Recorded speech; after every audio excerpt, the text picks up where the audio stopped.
وبرکاتہ۔ آج میں آپ کے پاس بہت ہی ایک اہم بات لے کر حاضر ہوا ہوں جو ہمارے معاشرے کے اندر بہت زیادہ عام ہو چکی ہے اور ہمارے مسلمان بھائیوں کو گمراہ کرنے کی کوشش کی جا رہی ہے اور سنت رسول سے دور کرنے کی کوشش کی جا رہی ہے۔ اور یہ بات کرنے والے، یہ اعتراض اٹھانے والے وہ لوگ ہوتے ہیں اکثر کہ جو خود فرض نماز بھی ادا نہیں کرتے ہیں۔ تو اعتراض یہ کیا جاتا ہے، بات یہ کی جاتی ہے کہ سنت موقدہ یہ فرض نہیں ہے، لہٰذا اگر کوئی بندہ سنت موقدہ ادا نہیں کرتا تو کوئی حرج نہیں ہے، اس پر اسے کوئی گناہ نہیں ہوگا۔ آئیے سب سے پہلے سنت موقدہ کی تعریف جانتے ہیں اور اس کے فضائل، اور آخر میں اعتراض کرنے والوں کے اعتراضات کے جوابات دیے جائیں گے۔ تو ویڈیو کے اندر جڑے رہیں اور آخر تک ویڈیو کو سنیں تاکہ اس سے فائدہ حاصل ہو۔ سنت موقدہ وہ نماز کہ نبی کریم صلی اللہ علیہ وآلہ وسلم نے جس کی ادائیگی پر مداومت اختیار فرمائی، بغیر عذر کے آپ نے کبھی اسے ترک نہیں فرمایا، اور بعض اوقات امت کو تعلیم دینے کے لیے آپ نے اسے ترک فرمایا، لیکن آپ کا اکثر معمول اس نماز پر یہ تھا کہ آپ نے اس نماز پر تسلسل فرمایا اور پابندی کے ساتھ اس نماز کو ادا فرمایا،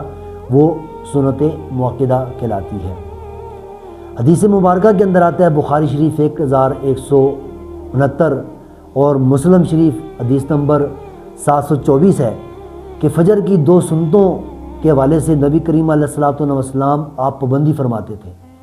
پابندی کے ساتھ آپ فجر کی 2 سنتیں ادا فرمایا کرتے تھے، اور 2 سنتوں کے حوالے سے ہمارا پہلے ایک لیکچر گزر چکا ہے۔ اور اس کے بعد مسلم شریف کی حدیث ہے، حدیث نمبر 728 ہے کہ نبی کریم علیہ الصلوۃ والسلام نے فرمایا کہ جو شخص دن میں 12 نوافل کی حفاظت کرتا ہے، اللہ پاک اس کے لیے جنت میں گھر تیار فرمائیں گے۔ یعنی جو 12 نوافل ادا کرتا ہے، اور یہاں نوافل سے مراد یہ سنت موقدہ ہیں، 2 فجر کی سنتیں، 4 ظہر کی فرضوں سے پہلے اور 2 فرائض کے بعد، 2 مغرب کے بعد فرضوں کے بعد، اور 2 عشاء کی فرض نماز کی ادائیگی کے بعد، یہ ٹوٹل 12 سنتیں بنتی ہیں۔ ان کے بارے میں فرمایا کہ جو بندہ یہ 12 سنتیں ادا کرتا ہے تو اس کے لیے اللہ پاک ان 12 سنتوں کی ادائیگی کی برکت سے جنت میں گھر تیار فرمائیں گے۔ اور امام نبی کریم آقا جانے جانا بخاری شریف کی یہ بھی روایت ہے، حدیث نمبر 5063، اور مسلم شریف کے اندر حدیث نمبر 140 ہے کہ نبی کریم علیہ الصلوۃ والسلام نے فرمایا کہ من اعرض عن سنتی فلیس منی، کہ جس نے ہماری سنت سے اعراض کیا وہ ہم میں سے نہیں۔ اب ذرا اندازہ لگائیں کہ نبی کریم علیہ الصلوۃ والسلام فرما رہے ہیں کہ جو ہماری سنت سے اعراض کرتا ہے وہ ہم میں سے نہیں ہے۔ تو جو حضور کی سنت پر ہی اعتراض کرتا ہے، جو حضور کی سنت کو ہی نہیں مانتا ہے، اور وہ سنت کی جس پر نبی کریم علیہ الصلوۃ والسلام نے جن کی ادائیگی پر پابندی فرمائی، تسلسل کے ساتھ جن سنتوں کو ادا کیا، ان سنتوں کی ادائیگی پر ہی جو بندہ اعتراض کرتا ہے تو وہ کل قیامت کے دن میدان محشر میں جب حضور کی برگاہ میں حاضر ہوگا تو کیا جواب دے گا اور اپنے سر کو کیسے اٹھائے گا؟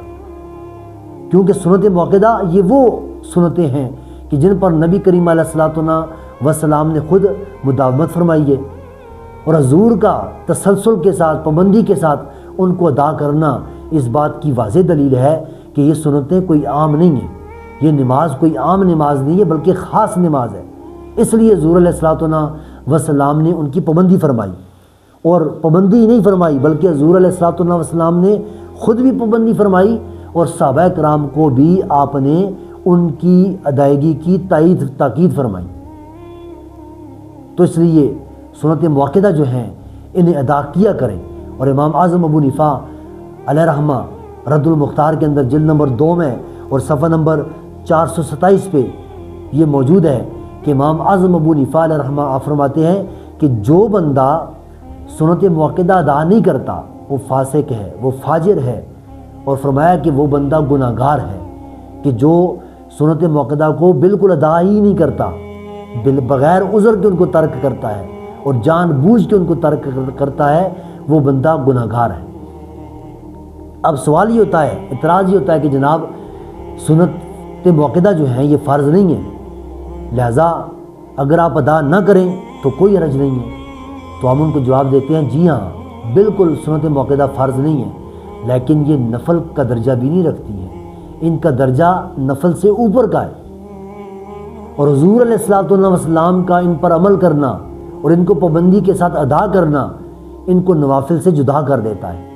جو اس بات کی واضح دلیل ہے کہ یہ نماز کوئی عام نماز نہیں ہے کہ جس نماز پر حضور جو وہ تسلسل اختیار فرماتے ہیں، مواظبت اختیار فرماتے ہیں، مداومت اختیار فرماتے ہیں، تو میں اور آپ اس نماز کو کیوں کرنا ادا کریں؟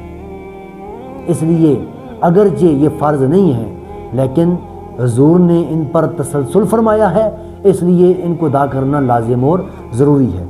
دوسرا اعتراض یہ ہے جناب کہ قرآن میں سنت موقدہ کا ذکر نہیں ہے۔ بالکل سنت موقدہ کا قرآن میں ذکر نہیں ہے، لیکن یہ سوال کوئی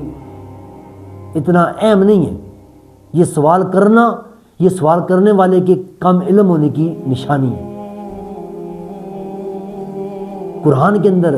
سنت کے ادا کرنے کا ذکر نہیں ہے، لیکن لقد کان لکم فی رسول اللہ اسوۃ حسنہ موجود ہے کہ نبی کریم علیہ الصلوۃ والسلام کی زندگی ہمارے لیے بہترین نمونہ ہے۔ اس کا مطلب کیا ہے کہ نبی کریم علیہ الصلوۃ والسلام نے جو اعمال کیے ہیں، جو افعال کیے ہیں، ان افعال کو دیکھ کر ان کو اپنانا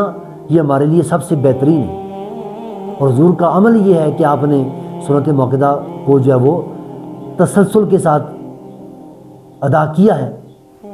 تو لہٰذا ہم پر بھی لازم ہے کہ ہم سنت موقدہ کو ادا کریں اور ان کی ادائیگی میں ہم اہتمام کریں۔ اور پھر یہ سوال کہ صرف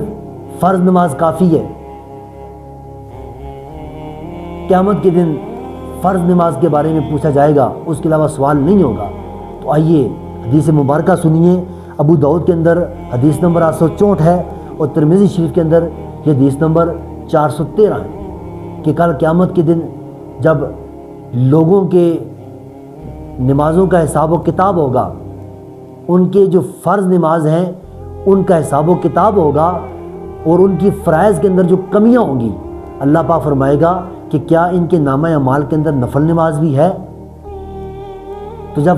جواب ملے گا کہ ہاں ان کے نامہ اعمال میں نفل نماز بھی موجود ہے، تو حکم ہوگا کہ اس نماز کے ذریعے سے ان کے فرائض کے اندر سے کمی کو پورا کیا جائے۔ اور بالخصوص جو سنت موقدہ ہیں یہ فرض نماز کی حفاظت کرتی ہیں، اور کل قیامت کے دن جب فرائض کے اندر کمی ہوگی تو ان سنت موقدہ کے ذریعے سے اس کمی کو پورا کیا جائے گا۔ تو سنت موقدہ ادا کیجئے، اور سنت موقدہ ادا کرنا یہ حضور آقا جانے جانا سے محبت کا اظہار بھی ہے کہ ہمارے پیارے آقا صلی اللہ علیہ وآلہ وسلم نے ان کو ادا کرنے میں تسلسل فرمایا ہے، مواظبت اختیار فرمائی ہے،